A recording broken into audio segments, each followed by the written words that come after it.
లడ్డూ ప్రసాదంలో కల్తీ నెయ్యి కలిపి తిరుమల ప్రతిష్టతను వైసీపీ దిగజార్చిందని గురజాల ఎమ్మెల్యే ఎరపతినేని శ్రీనివాసరావు ఆగ్రహం వ్యక్తం చేశారు. సిబిఐ సిట్ విచారణలో ఈ విషయం బహిర్గతమైందన్నారు. పామాయిల్ కెమికల్ కలిపిన ధ్రువం లడ్డూ ప్రసాదంలో కలిసిందని సిట్ స్పష్టం చేసిందన్నారు.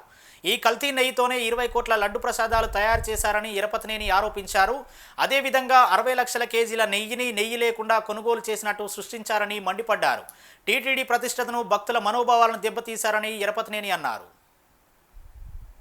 కోట్లాది మంది భక్తుల మనోభావాలను దెబ్బతీసే ఈ తిరుమల తిరుపతి దేవస్థానానికి సంబంధించి లడ్డూలు తయారీ అంశం.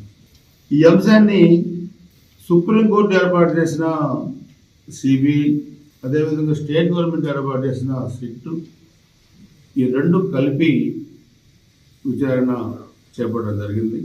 దీంట్లో 20 కోట్ల లడ్డూలు ఆ పీరియడ్లో తయారు చేస్తే ఇవన్నీ కూడా కల్తీ జరిగినాయని చెప్పి కూడా ఈ సిట్ కూడా తేల్చడం జరిగింది.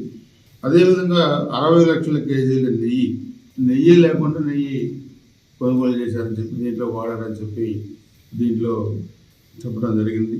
సో సిట్ ఇచ్చిన దాంట్లో నెయ్యికి బదులు ప్రమాదకరమైన కెమికల్స్, అదేవిధంగా దాంట్లో బీటా కెరోటిన్, నెయ్యిలో ప్రమాదకరమైన acetic acid, ester, lactic acid, palm oil రసాయనాలు కలిపి నెయ్యిగా మార్చిన గత ప్రభుత్వం అనేది సిట్లో ఇచ్చిన రిపోర్ట్. ఇది మన వచ్చింది కాదు.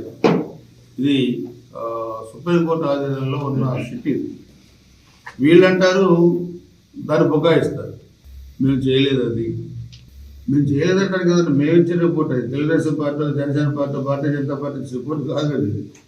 ఇది సుప్రీంకోర్టు ఆధీనంలో వేసిన సిట్టు. దాంట్లో సిబిఐ కూడా ఉంది, మనం కాదు.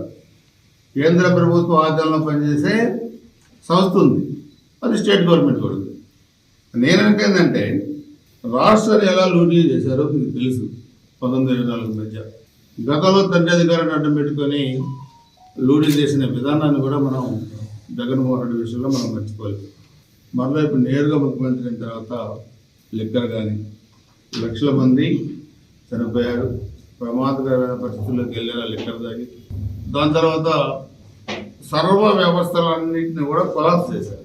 500 కోట్లు పెట్టి బ్రహ్మ దుష్కరంగా సొంత ప్యాలెస్ కట్టుకున్నారు.